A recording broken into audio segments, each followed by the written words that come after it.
Assalamualaikum warahmatullahi wabarakatuh. Bagaimana kabarnya Ananda semua? Semoga selalu dalam keadaan yang sehat dan tetap semangat dalam belajarnya ya.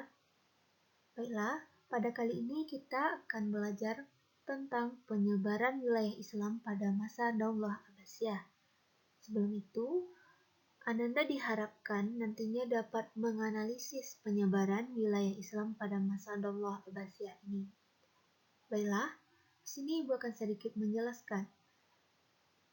Di dalam perkembangan Islam, pada masa pemerintahan Daulah Abbasiyah, meliputi sekitar kerajaan-kerajaan Islam yang besar. Nah, di bawah kekuasaan Daulah Abbasiyah, daerah-daerah yang ditaklukkan dikembangkan menjadi pusat-pusat peradaban Islam. Seperti Baghdad, Isfahan, Tabaristan, Ghaznah, Halab, Bukhara, dan lainnya. Nah, pada beberapa kota tersebut juga sering terdapat bangunan istana para raja-raja atau amir yang menguasai daerah tersebut. Nah, peradaban Islam pun mengalami kemajuan yang cukup pesat karena para penguasa tersebut peduli terhadap perkembangan dan kemajuan dari ilmu pengetahuan. Nah, wilayah kekuasaan dinasti Abbasiyah ini pada dasarnya itu merupakan warisan dari wilayah kekuasaan politik dinasti Umayyah, sehingga wilayah yang dikuasai oleh Bani Umayyah berpindah tangan dalam kekuasaan politik Islam Bani Abbasiyah.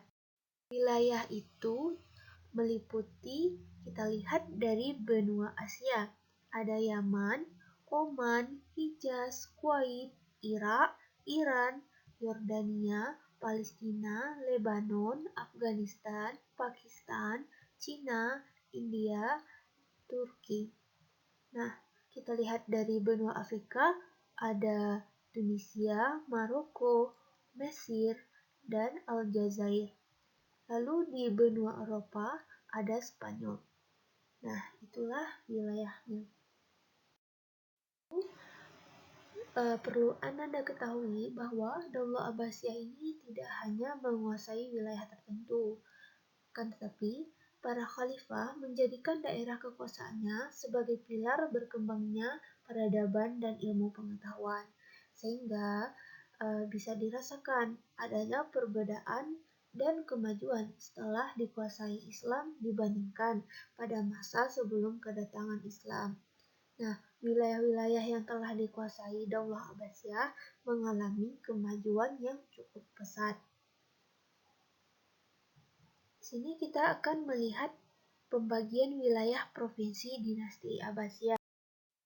Provinsi pusatnya yaitu di Irak, ibu kotanya di Baghdad. Lalu kita lihat provinsi-provinsi di wilayah timur, yaitu ada Jibal, Makram, Sijistan, Kumis, Tabaristan, Jurjan, Khurasan, Khawarizm, dan Sofda.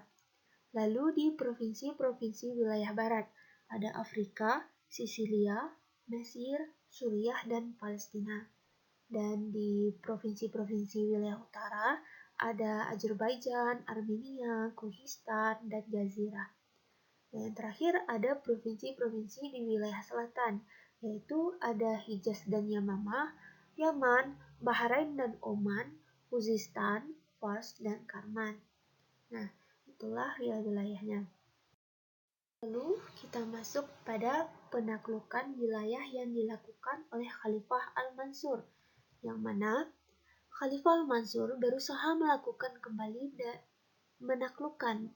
Maksudnya, Khalifah Al-Mansur ini berusaha menaklukkan kembali daerah-daerah yang sebelumnya membebaskan diri dari pemerintahan pusat.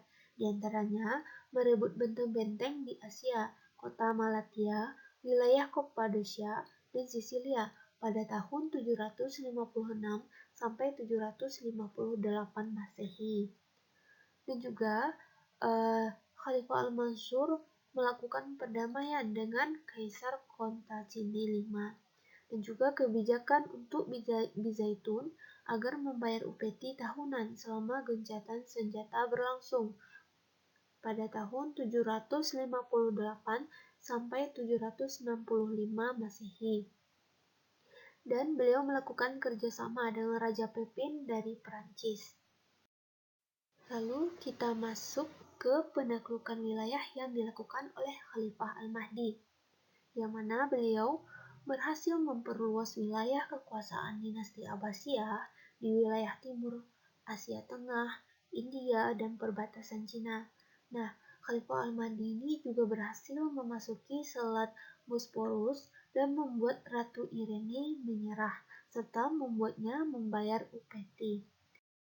Dan kita masuk ke Khalifah Harun ar-Rasyid, yang mana ketika kepemimpinan dipimpin oleh Khalifah Harun ar-Rasyid ini, beliau melakukan hubungan diplomatik yang terjalin baik dengan Raja Charlemagne di Perancis, sehingga hubungan kedua kerajaan tersebut berlangsung secara harmonis karena Khalifah Harun ar-Rasyid memberikan kebebasan dalam bentuk jaminan keamanan bagi orang-orang Nasrani yang ingin berziarah ke Baitul Maqdis. Nah, hubungan tersebut sangat baik, terutama dalam muamalah dan saling menghormati dalam menjalankan ibadahnya masing-masing. Lalu, ada beberapa wilayah yang lepas dan ada yang tidak mengakui dinasti Abbasiyah. Yang pertama, terlepasnya wilayah kekuasaan dinasti Abbasiyah pada belahan bumi bagian barat, mulai dari wilayah Spanyol atau Andalusia, Pulau Sardinia, dan Pulau Sisilia. Lalu yang kedua, Nanda semuanya, ada dua wilayah yang tidak mengakui kekuasaan dinasti Abbasiyah, yaitu wilayah Spanyol atau Andalusia dan Afrika Utara. Nah, di sini ada peta penyebaran wilayah Islam pada masa Daulah Abbasiyah. Nah, di sini Anda semuanya dapat melihatnya. Ada Baghdad, Fars, dan banyak lagi wilayah yang dikuasai pada masa Daulah Abbasiyah. Silakan diperhatikan. Dan ini juga ada peta penyebaran wilayah Islam pada masa Daulah Abbasiyah. Dapat dilihat ada Isfahan, Fars, Sijistan, Jurjan, Irak, Jazirah, Syria, dan banyak sekali wilayah yang dikuasai pada masa dinasti Abbasiyah.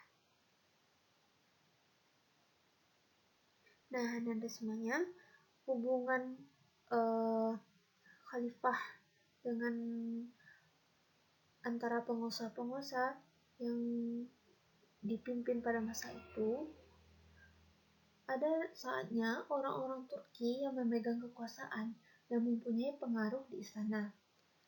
Dan mereka sangat benci terhadap orang-orang Nasrani. Jadi mereka itu kurang memberi toleransi terhadap penganut agama Nasrani. Nah, hal tersebut disebabkan sempitnya pemahaman mereka terhadap agama.